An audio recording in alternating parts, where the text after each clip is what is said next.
आपण बटाट्याची हिरवी मिरचीची भाजी. इथं ह्याला लागणारे साहित्य: जिरं, मोहरी, हळद, मीठ, कोथिंबीर, कढीपाला, हिरवी मिरची, लसूण आणि अद्रक. हे ठेचून घ्यायला लागले जरा थोडं, म्हणजे ठेचल्यावर जरा हिरवी मिरचीची भाजी, बटाट्याची भाजी छान होते. बटाटा संगत खाण्यासाठी पुरी करायची म्हणून त्याच्यात काय केलं, थोडं गव्हाचं पीठ घेतलंय, थोडा रवा घेतलाय आणि थोडं कडक तेल टाकलंय, थोडं मीठ टाकलं. नको संपत लागले हो का, म्हणजे आपल्याला पुरी लाटायची नंतर छान पुरी होते. मग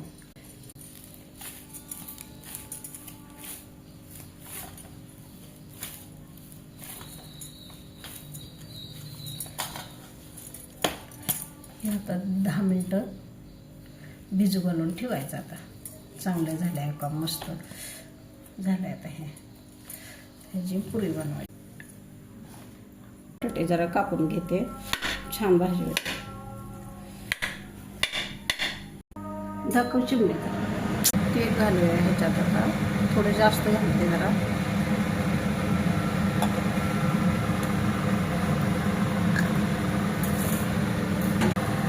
जिरं,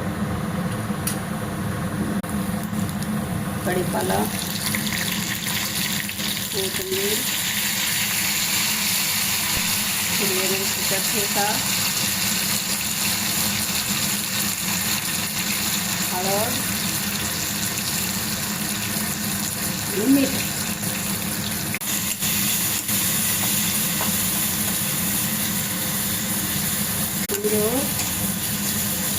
बिगर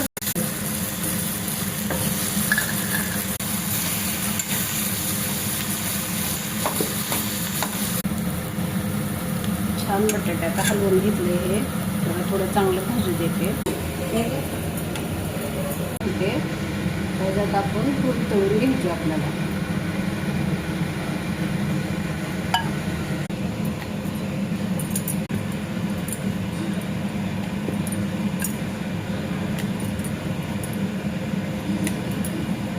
पुरी तळून घ्यायची,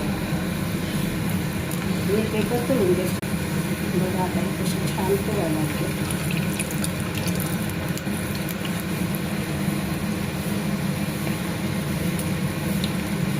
हे आपण आता काढून घेतले. छान फुगायला लागले. याचा सोडा नाही का घ्या गणपती गणराया.